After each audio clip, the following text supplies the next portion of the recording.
Hi, friends. Hello, the world. Welcome back to this episode of Complaint Free Life, the recording that I'm doing from Ukraine, from the city Uzhgorod to be precise, on the close to the border with Slovakia.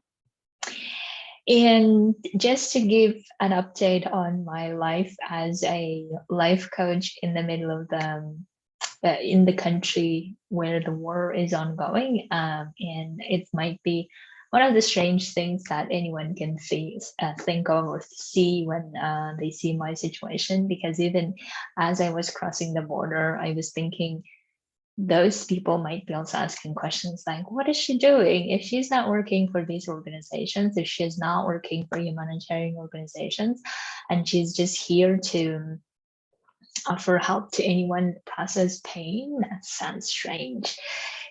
Who in the normal mind would do it, right? So I'm assuming that type of reactions are common, and that's fine if that's the case, because I want to also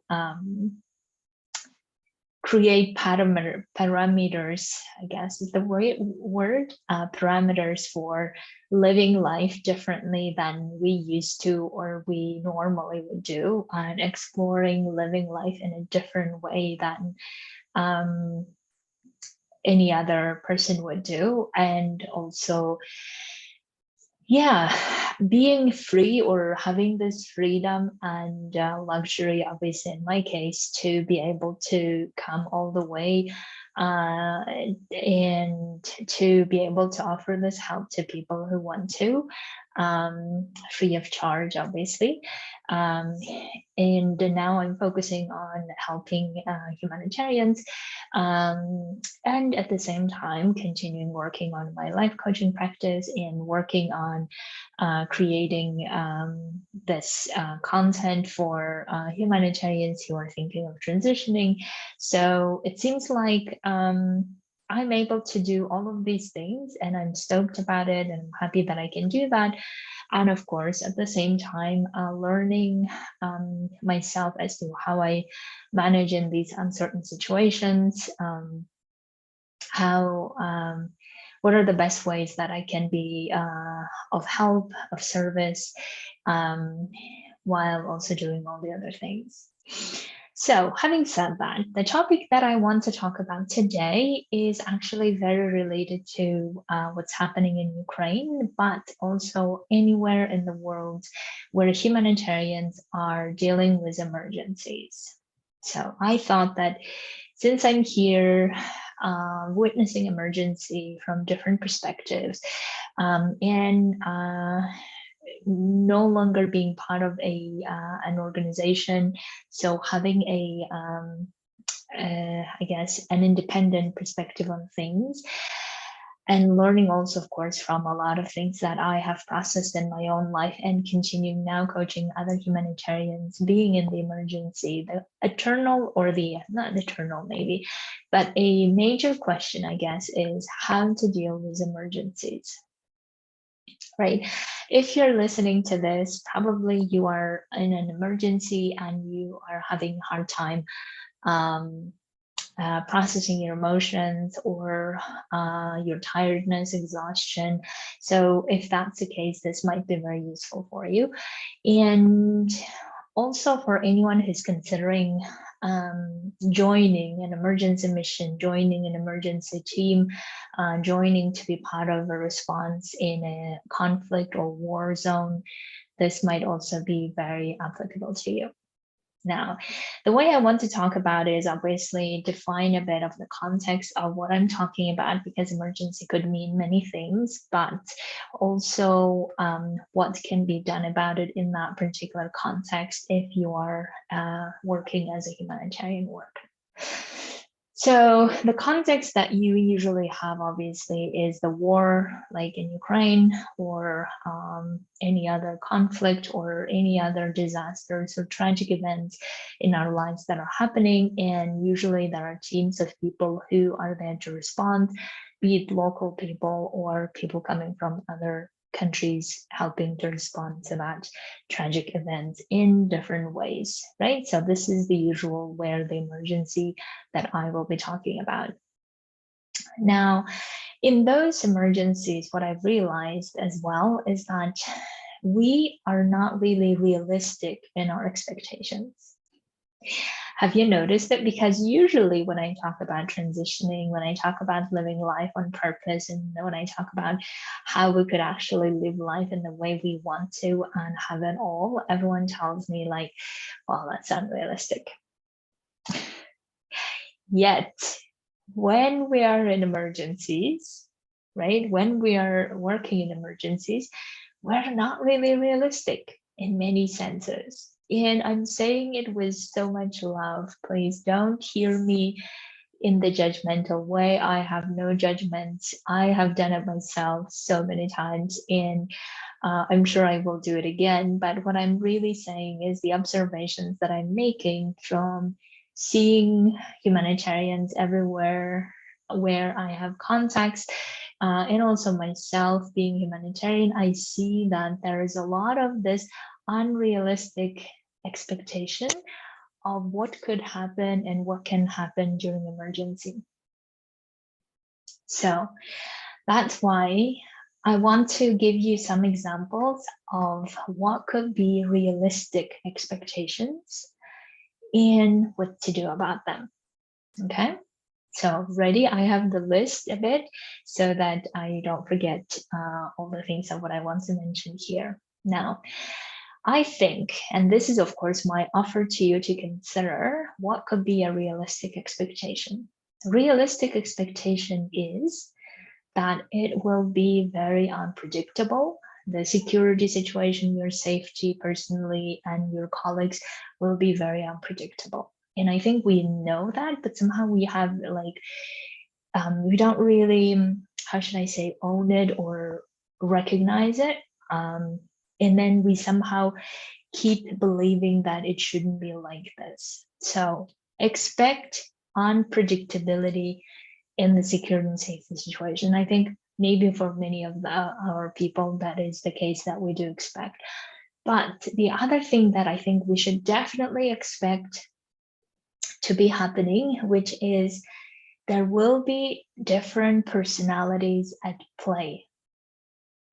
Meaning that there will be people who want to show off. There will be people who want to work hard 24/7. There will be people who want to work fast and make decisions. There will be other people who want to work slow and decide and discuss. There will be people who believe to be helping everyone. There will also be people who want to help only those within the mandate. There will be people who get agitated very fast. There will also be people who are very calm and grounded and can manage everyone well in a calming, empowering way.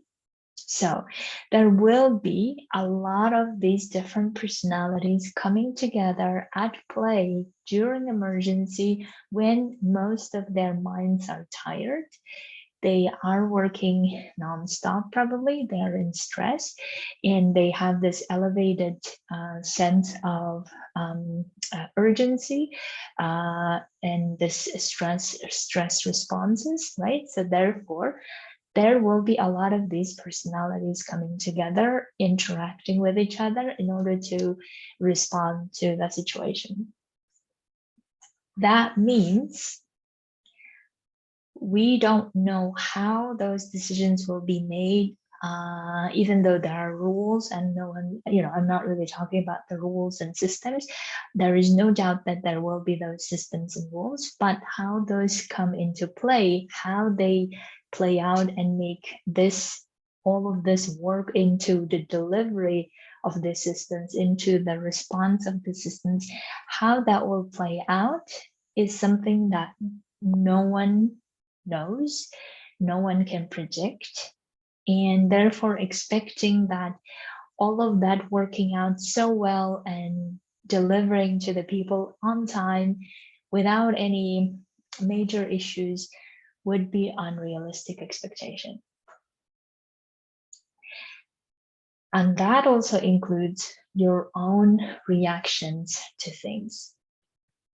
Now, what happens is that when we see all of this different things and different personalities coming at play and different dynamics happening and ever changing, because there's more people coming and different personalities coming all together into this pot, let's say, what happens oftentimes is our reaction as a person is that we often tend to get into this mode and attitude of this should not be happening this way, which is resisting or wanting to withstand the reality or not accepting the reality. Now, that's where the problem starts, as we all know it, because we keep telling ourselves a story of how it should be instead of accepting the reality of how it is. Right? So this you can see so many times. People keep saying that, oh, everything is mess, everything is chaos. Things don't work the way supposed to. We're not doing the things the way we were supposed to. We're late. We're not delivering. Even if we're delivering, it's not enough. And this is not enough. That's not enough. And all of these things. Now, what happens is that our brains are so good at focusing on those things usually in life, and therefore we start focusing so much on them instead of what's actually working, what is actually we're doing despite all these difficulties and everything else, and how we're trying to get everything done with the dynamics of the different personalities, with the dynamic of the situation outside, with the security and everything else. We are trying to get all of this done and delivered to people. And when I say this, you may be thinking, well, Asel, then it just means that we are just going to accept everything and nothing is wrong. And then how do we really hold our standards, and how do we really hold people accountable? It's not right, and this thing shouldn't be that way, and all of this stuff. And here is my response to that. Is I think in emergencies, I think we are better off, and this is my suggestion, obviously, don't be mad if you can't accept it, absolutely no problem. And if you can't accept it and you want to write me an angry message, please do that as well. But my suggestion is that in emergency, the only rule that should exist, in my opinion, the only rule that should exist is what is not allowed. If we have that in place, what's not allowed, everything else is allowed.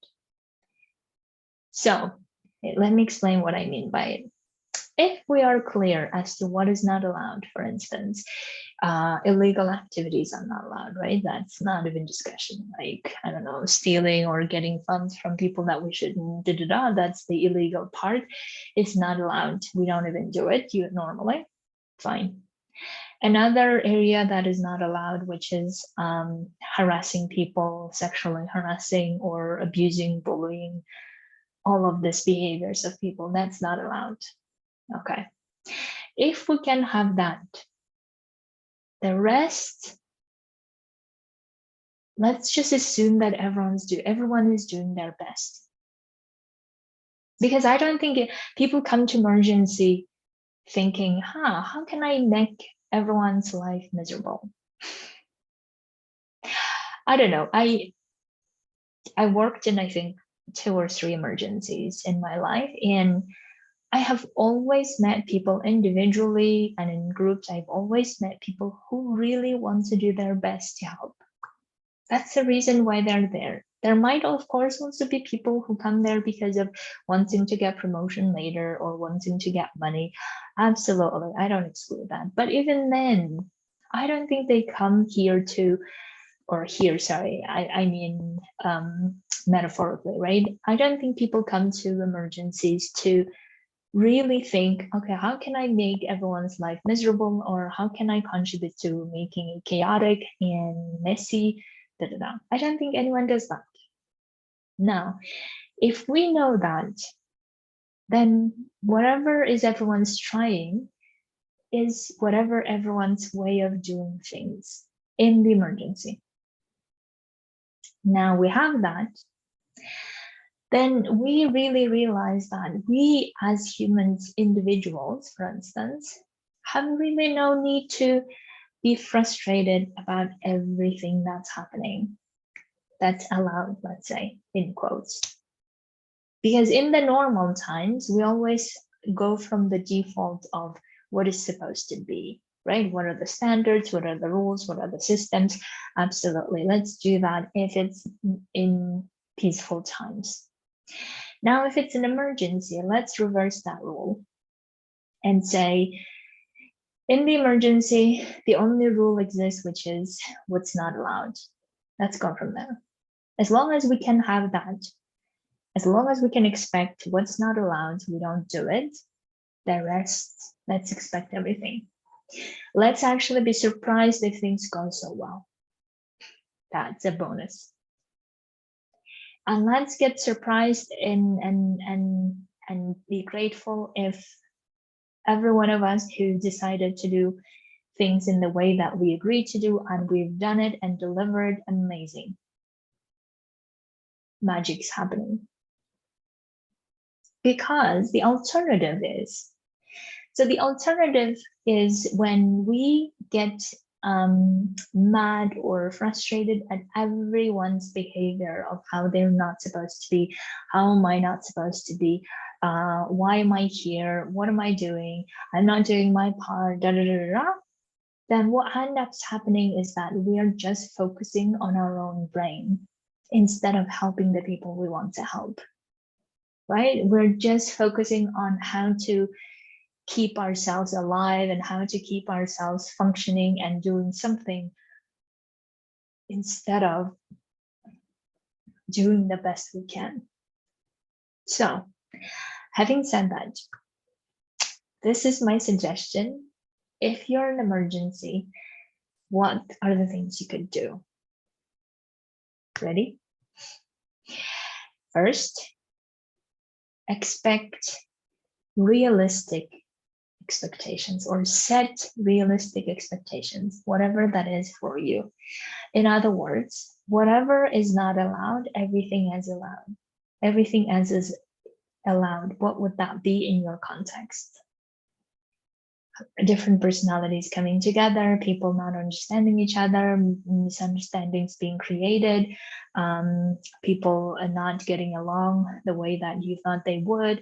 There might be no harmony. Everyone's at stress level. They're at elevated stress response. So they're doing their part. They're trying, but not really managing sometimes. Expect all of that. Once you have that, then decide for yourself in advance, if you can, what are you going to do about it, or how are you going to respond to that? Many options available, obviously, we know that, but the best option that I think is available is always assume that everyone is doing their part and trying to do their part well. Now what? If they did a mistake, if they misunderstood and whatever, yeah, you expected it. So in other words, you put yourself the bar of when or what are the situations when you are going to be pissed or frustrated. My suggestion is you can do that if things that you think are not allowed are happening, like misconduct, the one that I was talking about. Then not only you could get frustrated, but also you could decide how to report it and who to report it to, right?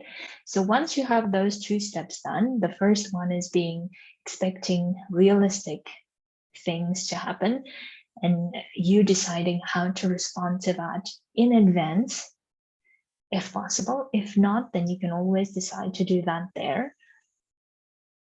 And then start deciding for yourself you want to be also focusing on all the things that's happening that's working. So not only on the things that's not working, which is very easy to focus on, but let's be honest and grateful and wanting to also acknowledge what's working.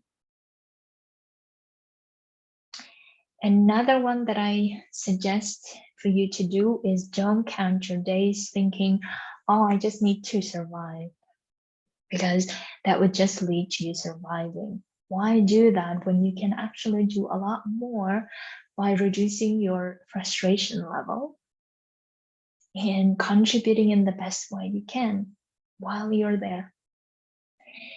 Another one, don't belittle your work or the work of others, and always recognize the contribution, which I talked about before.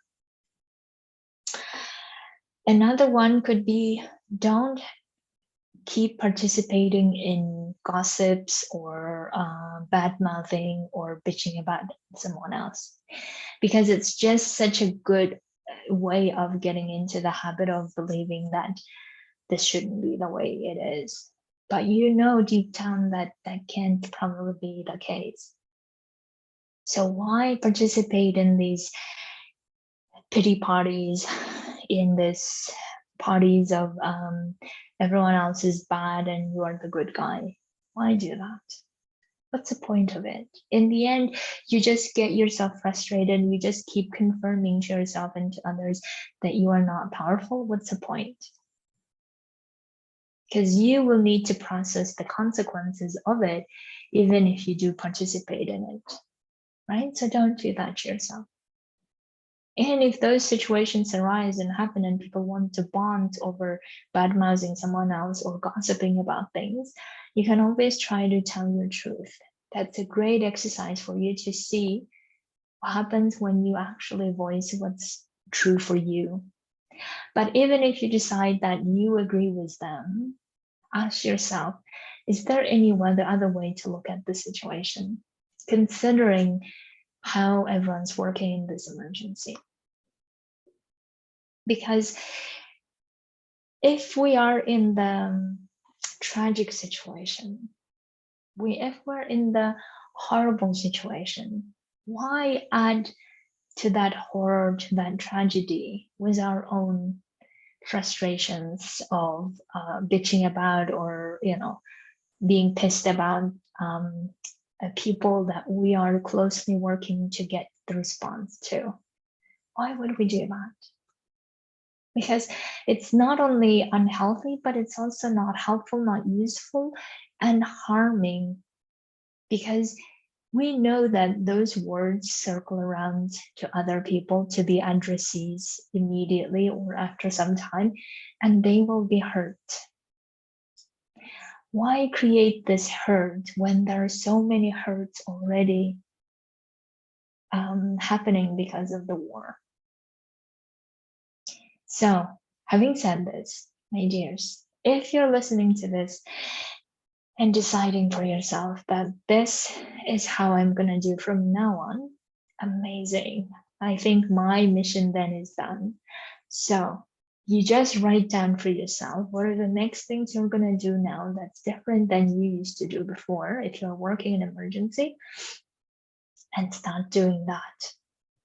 In the best way to be known within ourselves and to the community where we're in, the best way we can be known is for loving, for helping, for being compassionate, for being understanding, for assuming the best in people, for assuming that we're all doing our best part, and knowing that we're all trying to get the goal achieved. Let's all be known for that if we can, or at least let's try.